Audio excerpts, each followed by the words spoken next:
Should I, at this point, be spending all this time now trying to get Google going? Yes, because there's a of money to be made from it. You want the traffic, you want the branding, you want the revenue, right? Go for it.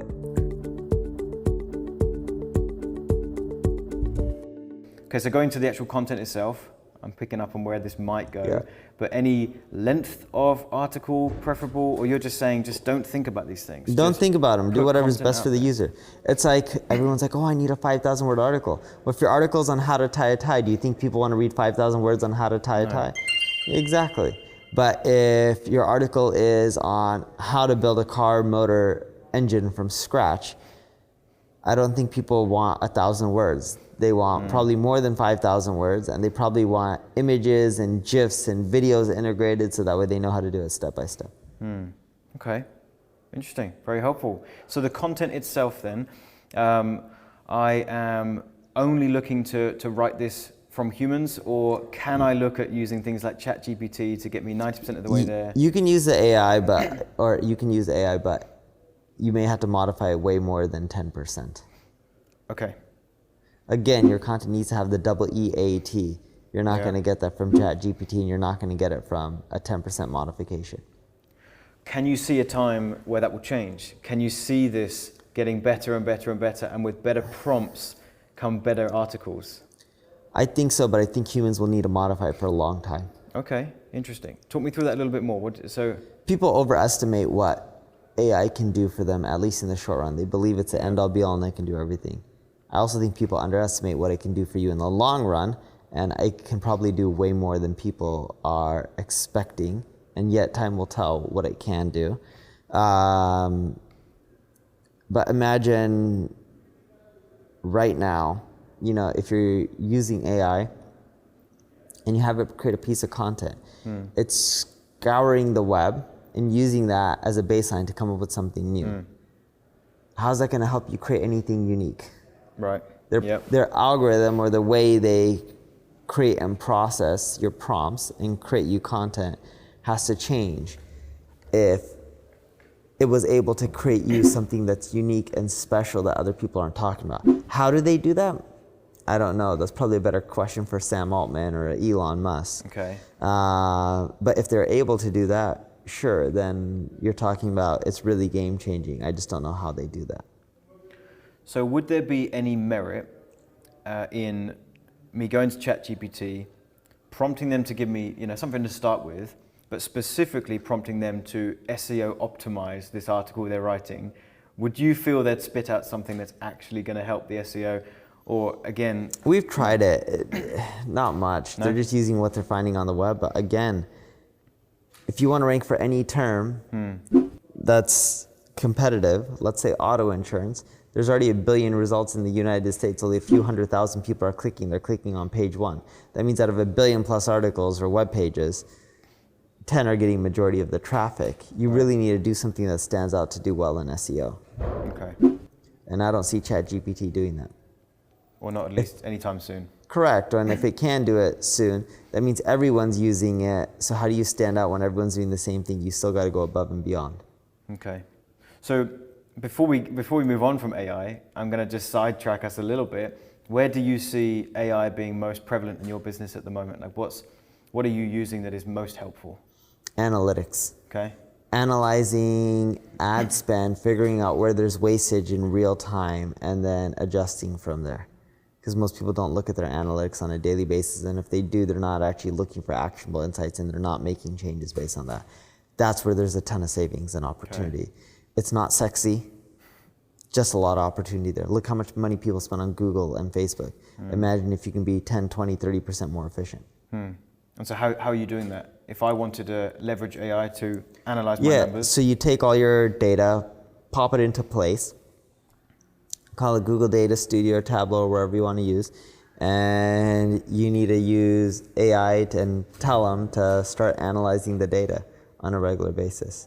I don't know exactly how you get there at the end of the day. We more so have engineers who help us implement all this stuff. I'm not the one coding and figuring out, but it works. Okay, perfect. Any other AI tools that are helping you at the moment that don't need an engineer to put it together? Is there just any of these standard Midjourney. Okay. Midjourney is really good for images. Yep. I don't know about copyright laws and stuff like that, but it's really good for images. Okay, awesome. So back to the content itself, a few Yeah. more questions on that. Am I ideally breaking up my content into sections? Am I putting little mini headers? You are. Think of it Yeah. like a book. You want to break it down, not because of SEO, but because it makes it easier for someone to read the article or skim it. Include images, videos, whatever makes it the most usable. Well, that was my next question. So videos in the article is fine. We're not doing it, this is what I'm picking up from you, we're not doing it because we need it for SEO. Correct. We're focusing on the User experience. Okay. That's the most important part. Okay, so if a video is needed or would help, we'll put it in. If Correct. not, no need. Exactly. Okay, perfect. Next thing. So again, this is for me, you guys are listening in on like, these are the things I want to know. If I'm gonna get started, the thing that's held me back is thinking this is gonna be so competitive that I want the path of least resistance, but I think it's gonna take me a long, long time to get any kind of traction. So would it be advantageous for me to find a sub niche? For me to, say, all right, I talk about YouTube ads, webinars, high ticket coaching, there's loads of people that do this stuff. Should I focus on just YouTube ads to start? Or should I focus on just webinars and get loads of keywords for that and kind of carve my mini niche first, or articles on everything? So I would actually recommend go after your mini niche and then Okay. expand into the broader niche and then expand into the broader market. Okay. But the reason you want to start with the mini niche is just go after one area, conquer it, get the traffic, and then slowly start expanding. You don't want to stay in the mini niche forever. There's only so much traffic in a mini niche. Got it. So what would you, of the things that I've described so far, what would you point out as being a mini niche? Because YouTube ads, I guess, is smaller, but it's still going to be a huge topic, right? Are you saying go even more? That could be your mini niche, just YouTube Okay. ads. Or the next one could be webinars. Yep. Your niche could be, your broader, more niche could just be digital marketing as general. I see. Okay. And that's not really a niche, but you get what I mean. It's a bigger I market. understand. So you would say YouTube ads as a topic, if I'm producing loads of articles around that, that would be a mini niche, that would be something smaller. Correct. YouTube ads to specify, we're talking about YouTube ads here for coaching related Yes. stuff, Okay. not just YouTube ads. Got it. Okay, that's actually helpful for me to know. So I wouldn't be trying to put articles together talking about YouTube ads for anyone and everyone and explaining how YouTube ads work in the broader sense. You may do some generic articles like that, but the majority would be targeted to your audience. Okay, very good. So perhaps you wouldn't mind spitballing with me. What would be perhaps an example of a primary keyword I might look for to get started with this? Like what kind of things come to mind for you? If I'm going to teach YouTube ads to coaches, I'm going to produce a bunch of articles, what kind of stuff comes to mind? How to run ads for coaching. Okay. Something like that. Yeah, got it. And then just put that back into How to sell coaching online. Yeah. You can talk about using webinars to sell coaching online, stuff like that. So that feels and sounds so competitive to me. So it's Not still that competitive. Okay. Competitive is like credit cards. Okay. Then maybe I just have a limiting belief over this, that this is going to be harder than perhaps it actually is. It's not that hard, it just takes time. The reason most people don't do it is because of the time factor. Okay, It takes a year plus to really get good results. got it. I'm so tempted to ask you about the expectations now, but I'm going to save it till later. We'll finish up with that. What I would like to ask you now is, we've got our primary site, adclients.com. Many of the people watching will know that. We've had that site on WordPress for quite some time. We've actually just moved it off. We feel we have three options for our site that we will be producing content and doing a lot of this stuff. First option is that we use adclients.com that has very little domain authority, has not been taken care of, but has been around for a long time and it's what our clients know. Second option is we start from complete scratch. Nope. And what's the next one?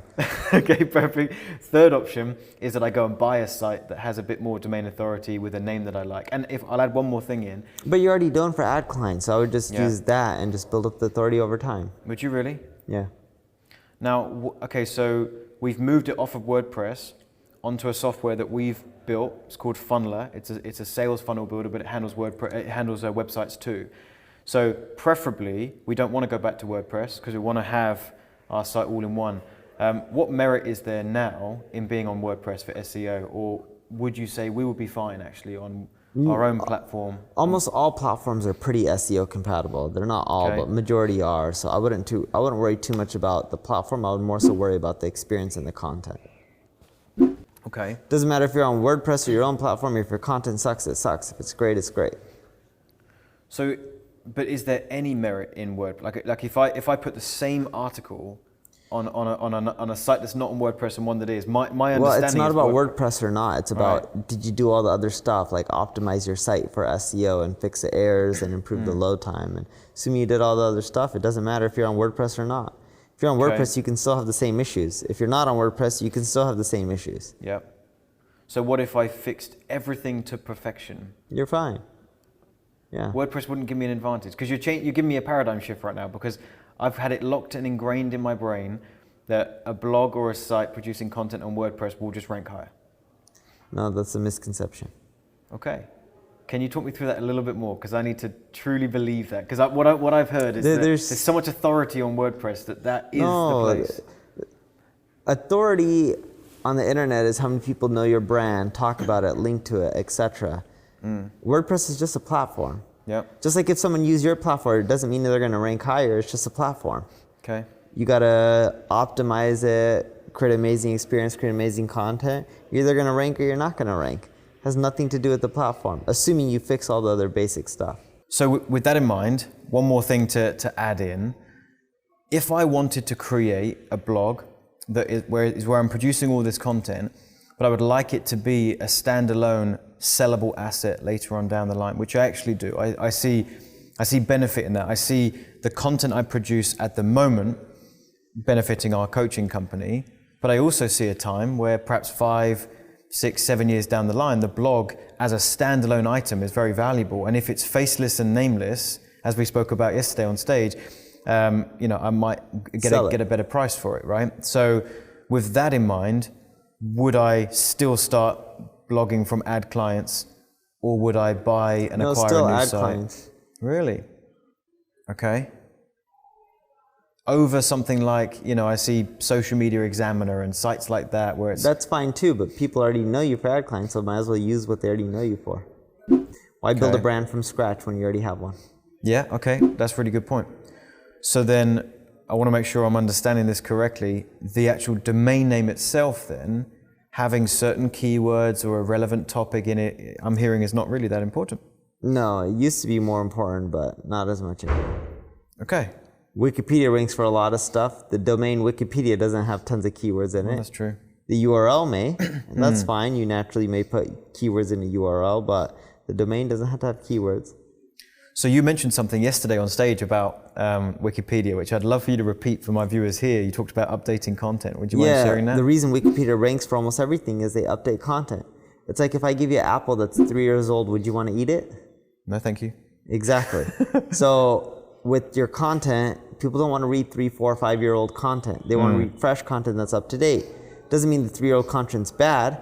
Just update it every few times a year so that way it's fresh and up to date and relevant for people. Great example is if you read an article around COVID-19. We all know it exists now, right? It's not a myth. If the article was 2 years old, do you think it would be as relevant as something that was written today about COVID-19? No. Exactly. No one wants to read old articles. Yeah, it makes a lot of sense. So many people in the room, I saw the jaws were dropping, and to you it's probably just, that sounds obvious and simple, but to everyone in the room it made a lot of sense. So yeah, appreciate that tip. Okay, so to round this off then, what are my expectations here? Let's say I leave this interview, I really do get with my team, I do what you've said, which I believe you said, post at least 3 times a week. I'm going to perhaps use ChatGPT to help us with a starting piece of content, but we're going to put human time into it. And we stay consistent. What am I to expect? You should see traffic increases within the first few months. You'll really start seeing your traffic grow after a year. So that's the part I don't like hearing, but I know that we need to, it's part of the process, right? If it was that easy, everyone would do it. Well, that's right. That's why you guys spend probably millions of dollars a year on ads. It's easier. Yeah. Doesn't mean ads are bad. It just means why not do both? So then on that train of thought, Did you build this business overnight? How long have you been doing it? Long time, 10 years plus. Exactly. Yeah. So then on that train of thought, do you think I'm making a sensible decision here, which is that we have quite a large company Paid ads are great for us. We can continue doing that. We can pivot to new platforms as they're emerging. Should I, at this point, be spending all this time now trying to get Google going? Yes. Okay, why? Because there's a ton of money to be made from it. Okay. You're a business owner. You want the traffic, you want the branding, you want the revenue, right? Yeah. Go for it. So Majority of the people click on the organic results, not the paid results. Well, that's true. So There's also more traffic on Google than YouTube. So after a year or two, I've stayed really consistent. In my industry, the type of topics that we've spoken about, what levels of traffic are realistic? If my articles are really going to I would have to look up gen. your space, but if you're generating $500,000 in revenue a month from paid ads, there's no reason why you can't double up the business. Okay. Well, that part's exciting. 12 months is not exciting, but doubling the business is. Okay, awesome. Any final fast track tips? You're probably going to say no. Produce good content. There's nothing else to this. It's really just good content, links, social shares, optimize your site. But the big thing is you can't create Me Too content. Everyone assumes you do what the competition does and you'll rank. Well, the competition already ranks and it's good enough. You got to do something better than them to beat them. Okay. So then is there a tipping point where my content is building on itself, compounding to a point where, much like the example, of a penny doubling every day for 30 days, you get halfway through, you're 15 days in, that's the point where you might go, this is doing nothing. After a year, you really start seeing it grow. But an exponential curve, as in Google wants to see a certain length of time, a certain amount of content, not and then always. they boost you? No, it's not always like that. It really is random, but it's because everyone's content quality is different. Every industry has different competition. There's a lot of factors. You may build links faster than someone else. Like, again, there's just so many factors. But typically, yes, you do see exponential results. It really does compound from usually for what we're seeing from years 1 to 3. Okay, years 1 to 3, fine. Last question, I think last question, I might think of another last question. At what point would I evaluate what I'm doing with our SEO efforts and determine we're going in the wrong direction and we need to fix something here? Because if it's going to take 12 months... You should be able to tell within a few months, are you getting the right type of traffic, the right type of impressions for the right keywords? And if you're not, then you may be doing something wrong in your strategy, like picking the wrong keywords or writing crap content. And so just, if you wouldn't mind giving me, I know it's going to be different for every industry, but give me perhaps a helpful benchmark of 3 times a week in 2 months' time.